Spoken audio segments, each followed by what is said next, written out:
And welcome to She Thinks, a podcast where you're allowed to think for yourself. I'm your host, Beverly Hallberg, and on today's episode, we delve into this month's policy focus called Understanding Inflation. We'll answer the top questions Americans are asking as they face higher prices at the gas pump and grocery stores, including what causes inflation, why are we facing high prices, and what can be done to slow it. Well, joining us to break all of that down is Patrice Onwuka, co-author of this month's policy focus. You know her well, but a little bit more about Patrice. Patrice Onwuka is a political commentator and director of the Center for Economic Opportunity at the Independent Women's Forum. Patrice is also a senior fellow with the Philanthropy Roundtable and a Tony Blankley fellow at the Steamboat Institute. She has worked in policy, advocacy, and communications roles in Washington, D.C. for more than a decade on issues related to the economy, employment, technology, and the criminal justice system. Prior to moving to Washington, Patrice served as a speechwriter for a United Nations spokesman. Patrice, thank you for joining She Thinks. Oh, thank you, Beverly. It's always great to be on. Yeah, and it's the last one of the year, so thank you for rounding out this year with the final She Thinks to talk about a topic that has really come full circle this year, and that is the inflation concerns that Americans have. They're concerned about when it comes to the cost of groceries, when it comes to the cost of cars. It impeded on the supply chains over Christmas. So break it down for us. Give us what is the problem when it comes to inflation? What is it and why are we seeing it?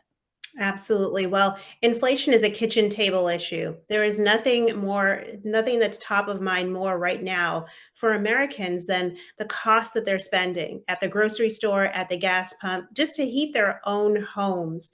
And inflation is something that's been around for quite some time. But the rapid increase in inflation, we have not seen this rapid pace since 1982. And that's according to the most recent inflation report released just very recently, where we're looking at 6.8% inflation across the board. But when you dig deeper, you look at things like food, beef up 20%, chicken up 9%, gasoline to fill your car up 58%. Hotel stays are up 25%, and your home heating bill is 25% higher this November than it was 1 year prior. And so that's why Americans are concerned. Inflation hits every household, but it doesn't hit every household the same. If you are working poor, lower income, even middle income families, or you have a fixed budget, you are seeing more of your income eaten away, pun intended, by inflation. And that leaves families with some tough choices to make.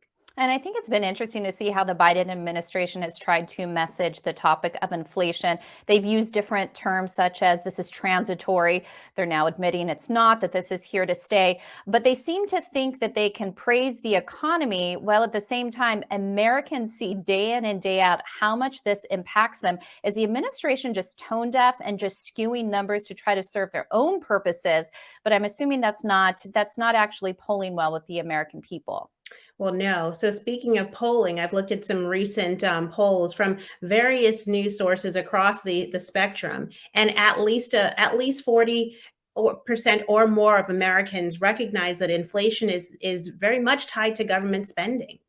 So they recognize that it's a top of mind concern for voters, but also they see that the trillions of dollars of federal spending that we have seen over the past year alone is feeding right into the prices that they're paying.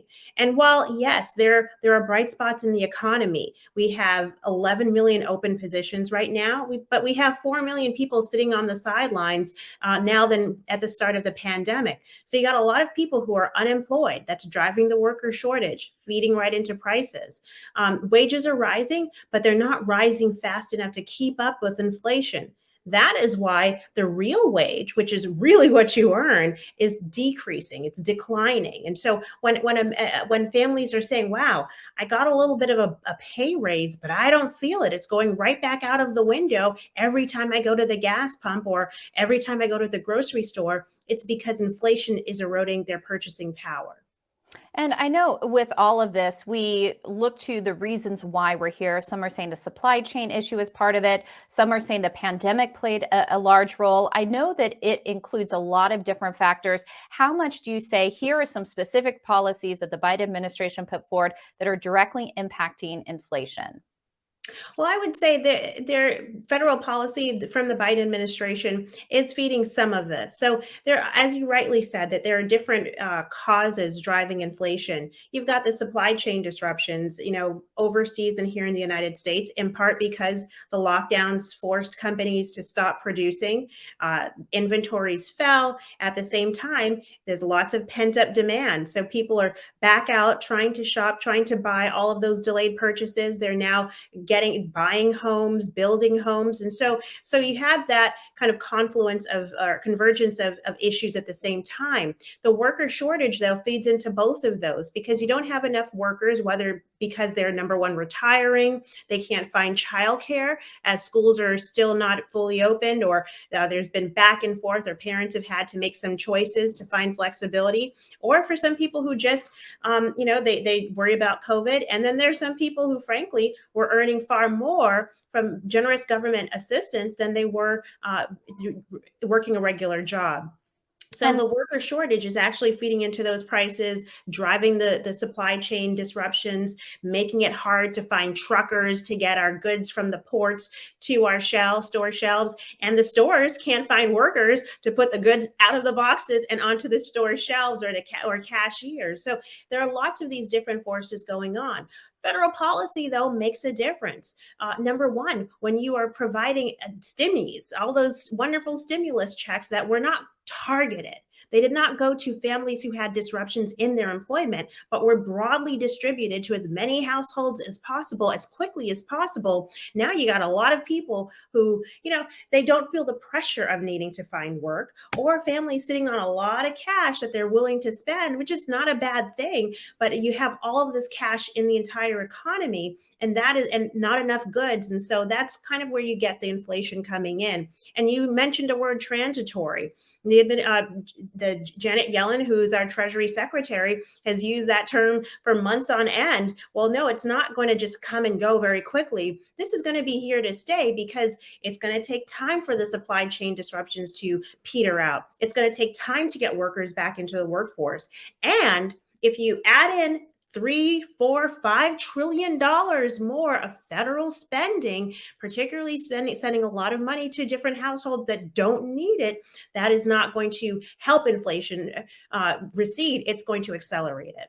And with inflation, we often think about it really harming those who are low-income families. You touched on that. Does this also hurt to specific businesses more than others? So I just want to bring up the fact that I even know the town I live in, most fast food places, most small grocery stores are on their billboards offering higher pay than they normally would to try to get somebody to come and work. There are signs everywhere saying, please, we apologize, please have patience for our delays. We don't have enough workers. So are you seeing certain industries really suffer because they can't find workers?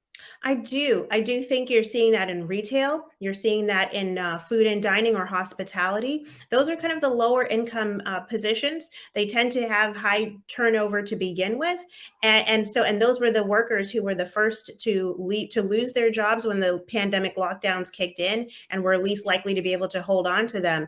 Those workers, they have a lot of competition now.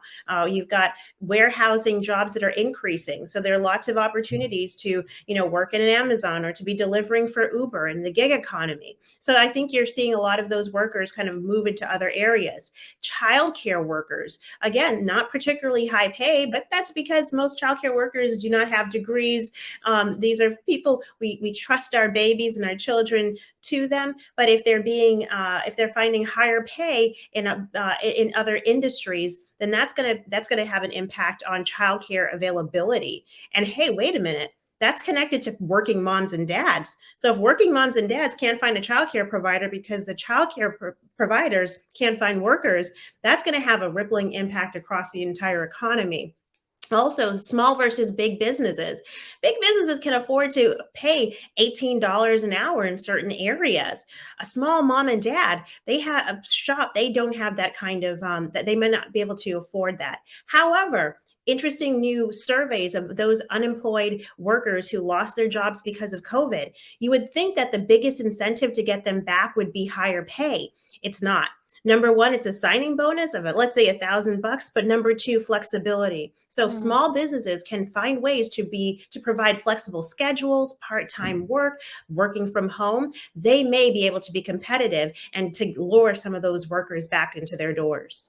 And I've thought about that a lot. And just as far as IWF goes, we've always been telework or had been for a long time. So that was something that was already common to us. But a lot of businesses are really struggling to see whether or not they can get employees back into buildings, especially if they have a building that's been purchased or they have or renting, they have high rent costs. They want bodies in chairs. Do you find that because of the hard time that so many businesses are having finding employees, that it's really the employee that has the upper hand when it comes to bargaining and can say, look, I want to figure out, I want to compromise how I can work from home at least part of the time? Are we seeing a lot of those negotiations taking place? We are. I'm sure you've heard, Beverly, about the Great Resignation. That's a nice way of putting this kind of worker turnover. And the Bureau of Labor Statistics looks at on a monthly basis, looks at how often people are quitting. Quit rates are probably near historic highs right Wow. now. So people know that they can leave one job and go to another one and probably earn more money or negotiate for other types of compensation, whether that's time off, flexible schedule, remote work, a certain number of days or full time. So workers absolutely have a lot of power right now. It's a good thing. I mean, it's great if you can have better flexibility, have more pay, but we also have to recognize that the contrast is that, someone is going to have to pay for those increased wages, and that's probably going to be the consumer. So if, you're paying $5 more for a small item, that's the reason why. I don't know about you, Beverly, but I love to do DIY from home DIY projects and fun stuff that I see on Instagram, home decor. I go to the dollar store to pick up on some materials. Everything is no longer $1 at the Dollar Tree. Yeah. It's because of inflation. It's because of these increased prices, whether you're talking about the increased labor costs or the cost to produce goods. Also, not just the consumer goods that we're paying for are increasing in prices, but the companies that are producing them, they are seeing their raw materials prices go up 9.6% for the whole year. So everywhere you turn, small businesses, large businesses, families, homes, we are all dealing with inflation. It's going to take some time until all of this gets back to a place of normal. But I'm hopeful that, hopefully not 2023, but it's going to take some time for us to get back to normal inflation. And so tell us, what are some of those specifics if we want to slow down inflation, if we want to get to a more normalized state? You talk about time, but I'm assuming it's policies as well. How do we get there? Absolutely. So the federal government has a number of tools in their toolbox to deal with inflation. One of these tools is monetary policy. The Federal Reserve Bank of the United States, they kind of set all of the interest rates for everything. And so their federal funds rate is kind of the most basic interest rate that they charge to banks. So far, they've kept that rate very low. That is to stimulate the economy, to allow people to borrow money and to spend money, to work on home repairs, to buy homes, all of those things. So what I think you're going to see is the federal government pull back on that and maybe raise interest rates, reward people for saving rather than spending. And again, that'll kind of cool down some of the demand on the spending side. On the fiscal policy side, that is where Congress comes into play. That is where the federal budget and all of the different priorities that we spend our tax dollars on. There's been this push for pandemic relief, pandemic relief, pandemic relief. We've had 5 different relief bills totaling, I guess, probably over $6 trillion worth of federal spending. That is a lot of money in the economy right now. What we don't need, and this is something the federal government can do, not do anything, not pass another multi-trillion-dollar federal spending bill. And that is what Congress is discussing right now with this Build Back Better Act. But if they want to cool down the economy, slow inflation, let's not spend more federal dollars. Let's not push more federal money into the economy. Let's let the economy do what it does best. State and local governments, I think we can stop with the draconian lockdowns, that shutting down economies, making it difficult for businesses to operate on a consistent basis, scaring people to stay at home. with these mandates, all of that, if government doesn't do anything, that's actually not a bad thing.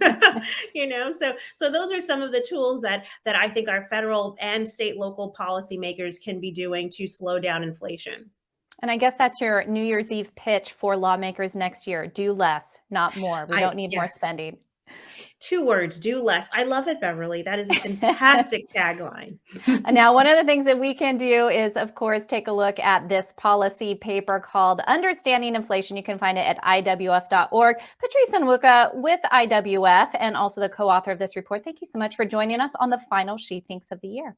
Thank you. And Happy New Year to you, Beverly. Happy New Year, and Happy New Year to all of you. But before you go, just want to let you know that IWF does want you to know that we rely on the generosity of supporters like you. An investment in IWF fuels our efforts to enhance freedom, opportunity, and well-being for all Americans. And it's also tax deductible. So please consider making a small donation before the end of the year by going to IWF.org/donate. That's IWF.org/donate. And last, if you enjoyed this episode of She Thinks, do leave us a rating or a review. It does help. And we'd love it if you share this episode and let your friends know where they can find more She Thinks. From all of us here at Independent Women's Forum, thanks for watching.